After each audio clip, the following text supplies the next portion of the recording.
So you're saying the people who use violence are now out of control? Well, I don't believe they're out of control. Nobody forces you to break the law, do they? The government forces us to do so, I believe. If Hong Kong's pro-democracy movement imagined it had the unqualified support of the international community, it had better think again.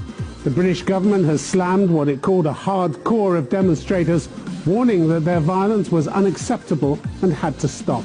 My guest this week here in Berlin is Joey Siu, a pro-democracy activist and spokesperson for a number of student unions in Hong Kong. Shouldn't her movement now accept that it's time to make a deal with the Hong Kong government before that too becomes impossible?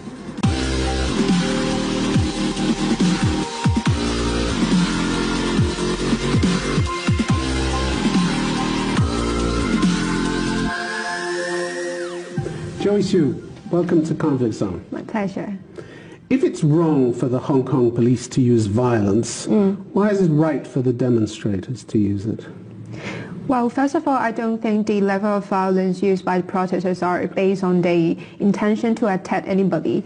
I believe the intention of using violence is only to protect ourselves, because seeing that the police had been beating up protesters without a reason when the police So you're saying they retaliate? Yes. But they do more than retaliate, don't they? October 20th, we had a group of hardcore protesters throwing petrol bombs at a station, police station. That wasn't retaliation. A week earlier, one protester stabbed a policeman with a box cutter. We had a homemade bomb which went off on the roadside, which by the grace of God didn't hurt anybody or kill anybody. It's that kind of violence I'm talking about. Well, what's the justification?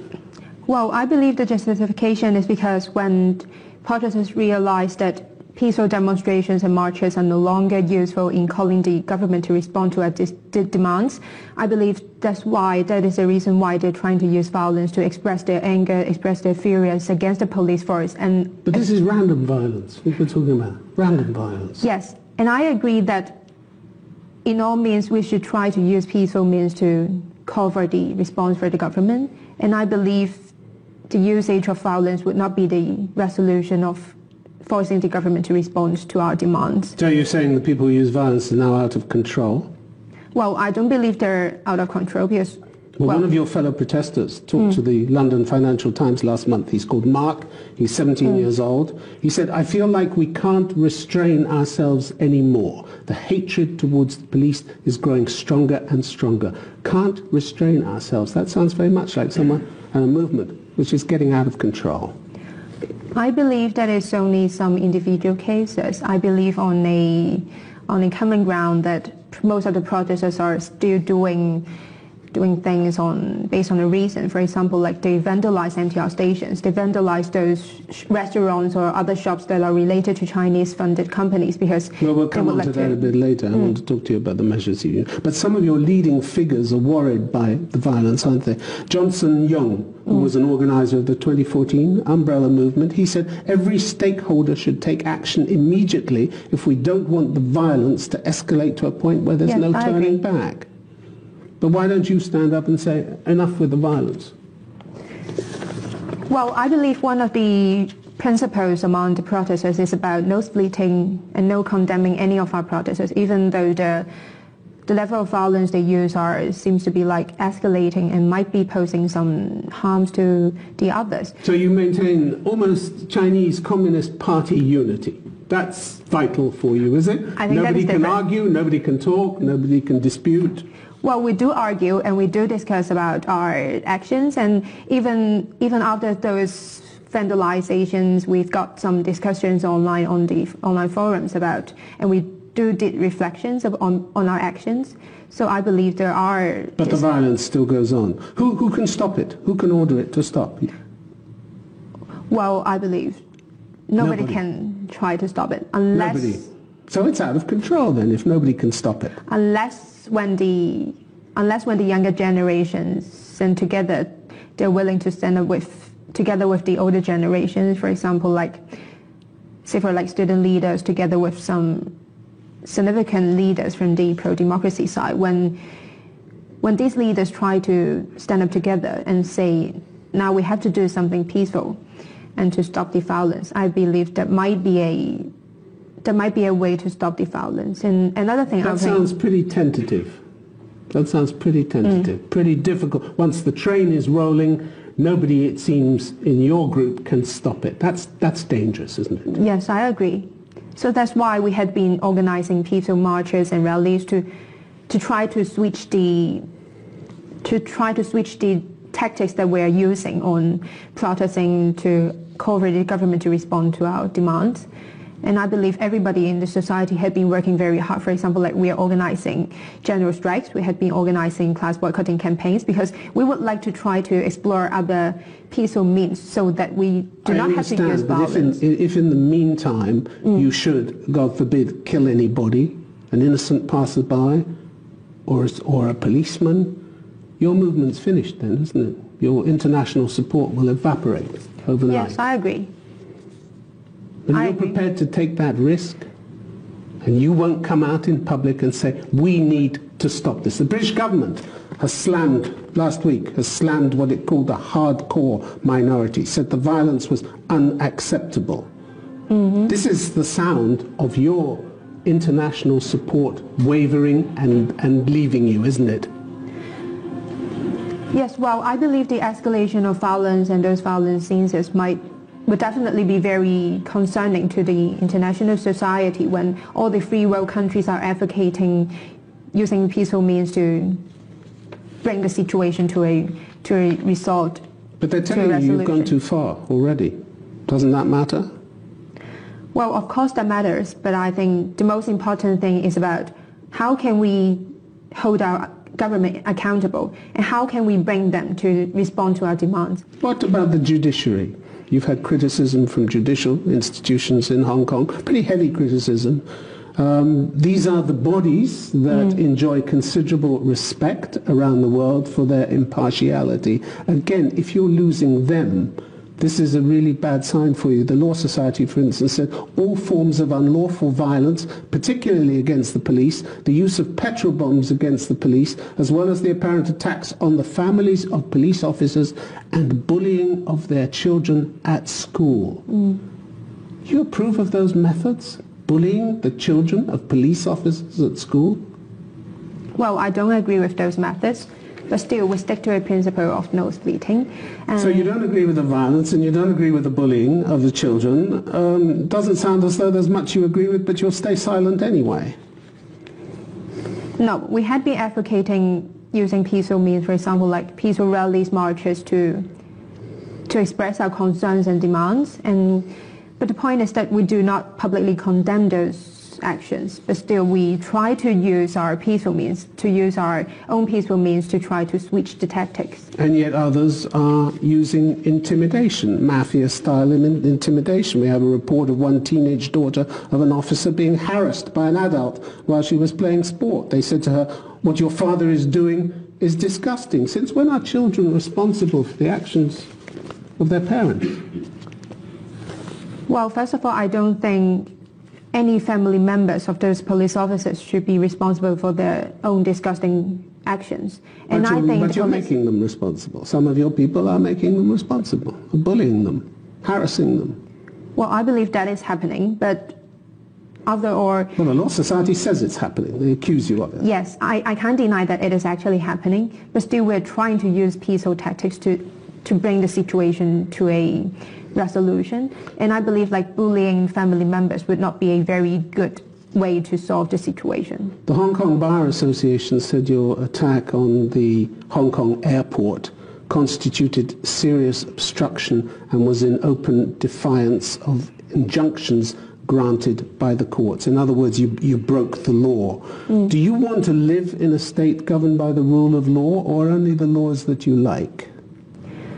Of course, I would like to live in a state of rule of law. However, we can see that it is very obvious that the situation of rule of law in Hong Kong is being broken, not by the protesters, but by the government itself first. And I believe that's why protesters are marching on the street, are taking onto the streets, even though they know that it will break the law.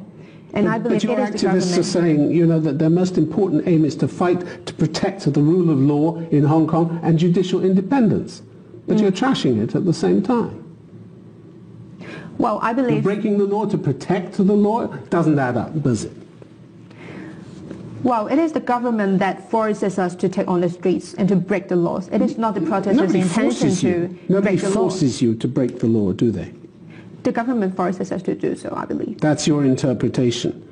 But here are these judicial institutions warning you that criminal contempt, as they put it, impedes the administration of justice and, if unchecked, will inflict grave and irreparable damage to the rule of law in Hong Kong. Grave and irreparable damage. That's what they think you're doing to Hong Kong. Doesn't that matter? Well, of course that matters. But as I have mentioned, what matters the most is about whether we can actually bring a change to our political structure and our government structure. And that would be the common goal and would be the most important goal for us to achieve for this, at this moment.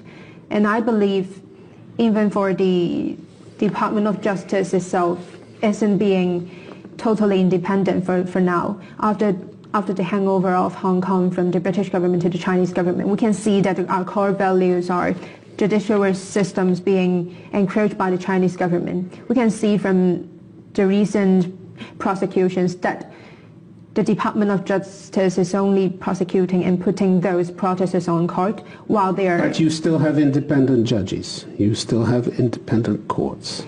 Well, in terms of system, they are independent. However, we can see that they're actually being very heavily influenced by the Chinese government, that they're sidestepping the cases of, for example, like the 21st July Yuen Long cases. They're not prosecuting, they're not taking any of the trials to the court, while they had been political prosecuting so many of the protesters. Okay, well, those are prosecution decisions. Joey Siu, if you ever sat down with the government and held a dialogue, who would hold the talks for your side? Who could authorize compromises that are essential in any kind of political dialogue? Who in your movement could actually sit down and authorize compromises? I believe nobody could represent our movement because, as you know, it is a leaderless... So nobody will sit down with you? You're not opening doors, you're closing doors, one after the other, we are opening doors. Aren't you? You just said nobody could authorize compromises. Nobody can sit down for you, represent you. Well, back in Who's the government supposed to talk to? Well, back in June, the Chief Executive Carrie Lam has tried to approach to several student unions in Hong Kong, and we had rejected her offer because she requested a private meeting with only some of the student unions in Hong Kong, which is not even representing all the students in Hong Kong. It would be a start, wouldn't it? It would have been a start. It won't be a start, it will only be an end to our movement, because back in 2014, we see that Carrie Lam tried to talk to some of the student leaders, some of the leaders of the Umbrella Revolution. However, what we got after the dialogue was the crackdown of our movement, and then Carrie Lam did not fulfill any of her promises in the dialogue. And we feel like, especially in this leaderless movement, it is very important for us to have a public dialogue with as many stakeholders in the society as possible. At least we cannot only have the student activists talking to Carrie Lam. Okay, we have to include other stakeholders. You've put forward 5 principal demands of the Hong Kong government. You and your fellow activists have argued that the government has only addressed one of them, which was the extradition bill, which they withdrew. But in fact, according to Albert Chen, Professor of Law at the University of Hong Kong, the government responded to all of your demands, just not in the way that you wanted. You wanted an independent investigation into police handling of the riots. You didn't get that. But you didn't get nothing either. The Independent Police Complaints Council appointed 5 overseas experts from Britain, Canada, Australia, and New Zealand. You didn't get everything, but they did respond, didn't they? Well, I believe what are we calling for is not only an official demand for official response from Carrie Lam. What we are asking for is about the concrete actions by the Hong Kong government. We are asking them to respond to our demands by taking actual actions. For example, talking about... I mean, they invited these experts from Britain, Canada, Australia, and New Zealand. Well, I believe that is not what we are asking for. No, it's not exactly what you wanted, but it's something. We are asking for an independent commission of inquiry to investigate into police brutality. However, for the independent police commission, it is formed by mostly pro-establishment camp supporters. How can we trust them? How nobody can hold it accountable? You can't trust the overseas experts from Britain, Canada, They are only Australia, advisory committees. They are not the ones who make decisions. to handle the complaints. You also want all charges dropped against protesters who've been arrested, and they've turned that down. But how could they do anything else? If you're found to have broken the law, you should be punished the same way as the police are, shouldn't you? So why are you above the law? So why aren't they punishing the police? They have in the past. Police have been hauled into court and punished. We cannot even identify the police because they are not showing their warrants, because they are not showing the numbers. When we cannot hold the police accountable, when nobody can actually punish the police, how come the Hong Kong government it could be charging our protesters with rioting, even though they're only participating in some peaceful marches? That is not reasonable. So but that's you don't consider yourselves equal before the law with everybody else, do you? We are equal before the law. So why should you get an amnesty? Why? If you've broken the law, and the Hong Kong Bar Association, the Hong Kong Law Society seem to indicate that you have broken the law, shouldn't you be punished for breaking that law? Well, I believe asking for an amnesty would be the best solution, would be the best resolution to resolve the current situation. I thought you wanted to uphold the rule of law in Hong Kong. Yes, we want. Yes, we want. But at the same time, then you want an amnesty. You want to escape punishment for breaking the law. What kind of lawless society, then, do you want to live in? I would not say that it's trying to escape from being punished when we have broken the law. I believe the reason why protesters are taking on to the streets is because we want the government to be accountable to us. We want the government to give concrete actions in response to our demands.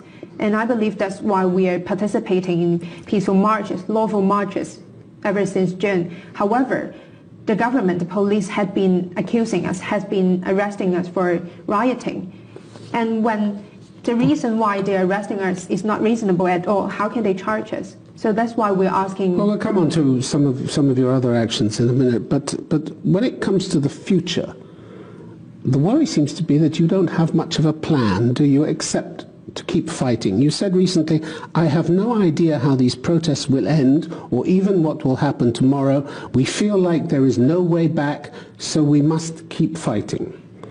As if you're a passenger in this movement, but you're not a passenger in this movement. You're one of the spokespeople for this movement, aren't you? Isn't it time you took responsibility for that? Well, I think definitely I should be taking some of the responsibilities of finding the way out for Hong Kong, for the whole movement. But the fact is, when the situation in Hong Kong is like changing in a very lightning speed every day, we do not see our future. We do not even know what will be happening the next day. Because back in June, back in July, we do not expect the government to be exercising its emergency power. But you don't have a plan of where to go, do you? Apart from saying we want all our demands met in full, that's the only plan you have, haven't you? That's it. We do have a plan. We do have a plan. We are very clear that we have to rethink about we have to rethink about the future of Hong Kong. We have to think about the 2047 deadline. And I believe that is a consensus among Hong Kongers. Other than the 5 demands, we are trying to discuss, we are trying to have discussions among different stakeholders in Hong Kong about our future after 2047. But at stake is not just your fate and your fellow protesters, but millions of other people who live in Hong Kong who are going to have to live with the fallout from your movement and from your movement's actions for many years. I mean, you may be happy to bring China's wrath down on your head, but to collapse the roof on everybody else's head in Hong Kong, is that really a responsibility you want or you're prepared to take? Well, first of all, I think the majority of Hong Kongers are still in support of the movement. And I believe most of us are quite clear that, and are getting prepared that once we're failing the movement or once, like, the Chinese Communist government would be using violent tactics to end the protests, we are very clear that what the aftermath would be. And I believe the majority of Hong Kongers would like to take the risk in exchange of a better future of Hong Kong. But don't you have a responsibility to try and find a way back which preserves and strengthens what you already have, instead of risking a crackdown in which you could lose everything? I believe we do all I mean, for the activists and pro-democracy politicians, we do have the responsibility. But after all, I think the greatest responsibility is the Hong Kong government itself. It is The British government calls for a meaningful dialogue between all parties with a credible political track to protect the rights and freedoms set out in Hong Kong's basic law. Are you capable of opening that meaningful dialogue? From what you've told me so far, you're not, are you? Well, I believe the first criteria of having a sincere and meaningful dialogue would be the Hong Kong government itself trying to be sincere. Well, last time when they were inviting student unions to the dialogue, they're trying to have it privately. They're not willing to make it public and to invite other stakeholders. And even when they're trying to invite... It could have been a start. I come back to that point. It could have been a start. How could it be a start when they're not being sincere? We do not believe there would be any kinds of meaningful consensus made in the dialogue. When they're trying to arrest our fellow protesters, when they're trying to put us in jail, how can we believe that there would be a meaningful or sincere dialogue? At least they have to stop the prosecutions first. I mean, not forever, but they at least have to show some sincerity. Some sincerity. People are worried that you're becoming increasingly rigid and inflexible. Joseph Cheng, who led a coalition of pro-democracy groups in 2014, says, no one ever dares to say, think about it or accept it. Anyone who does so will be severely attacked. We come to a consensus, we stick to that position, and we cannot shift. Is that the way you're going to be able to start negotiations? This rigid inflexibility? You're in danger of becoming just as inflexible as Beijing, aren't you? I believe the discussion about the future of Hong Kong or how the movement would go is like mushrooming, especially in the recent days when we see that there has been an escalation of violence while we're not achieving anything, we're not forcing the government to respond. I believe there had been more and more discussions, and I believe that like peaceful means would be the only way out for us to resolve the current situation in Hong Kong. Peaceful means, but a group of your protesters have been beating up people who just think differently. September the 15th, we had a group who beat up a 49-year-old Hong Kong man, beat him unconscious because he dared to challenge what the group was doing. Chow Hu-tung remonstrated with your fellow activists. He shouted at them, love China, I am Chinese. But they beat him up, unconscious, had to go to hospital. He was in critical condition when he arrived, but he survived. Is that the way you deal with people who think differently from you? Well, of course, that would not be the very ideal way. Ideal? You don't even condemn it? We do not condemn any kinds of... You have no principles then? If you're not going to we do have principles. Inhuman treatment like this, you can't even look me in the face and say, I condemn this kind of inhuman treatment? We will not do any kinds of public condemns. But still, we are trying to switch the tactics to a more peaceful way. What about the violence against businesses that are seen as unsupported? How do you imagine you're protecting democracy by trashing ATM machines and Starbucks cafes? How does that help you preserve democracy? Well, I believe protesters are vandalizing underground stations, vandalizing those Chinese-owned companies for a reason, because they would like to bring actual harm to those companies because they don't support you. It is not about they don't support us. It is about they are the ones who are think for themselves. They have to have their windows smashed and they have to have their ATM machines trashed because they just don't think the same way as you do. And you want to preserve democracy. Well, I believe that would definitely not be the best way. However, they're doing that for a reason, and they're not, they're trying to be rational. And that's why we're not trying to condemn them publicly, but still, we do have reflections, we do have discussions about those vandalizations, and there have been more and more voices about that we should actually try to explore some peaceful ways. So you're taking part in the local council elections, not you personally, but apparently 450 candidates from the pro-democracy group. Are you willing to switch your attention from demonstrations and violence to politics, to the slow, painstaking, often tedious business of politics in order to make Hong Kong work better for its inhabitants? Are you willing to do politics instead of just demonstrations?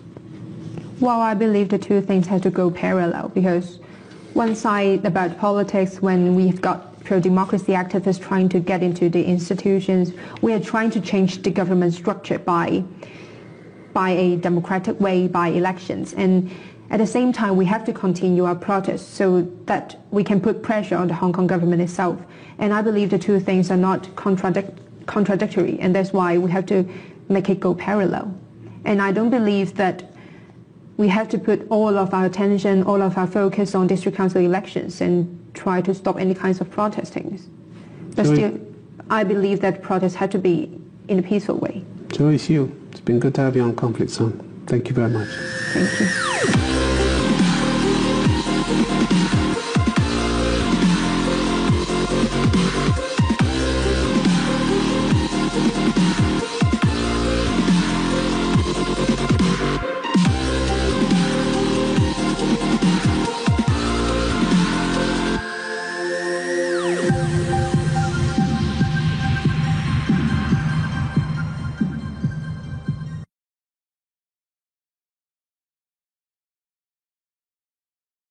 So you're saying the people who use violence are now out of control? Well, I don't believe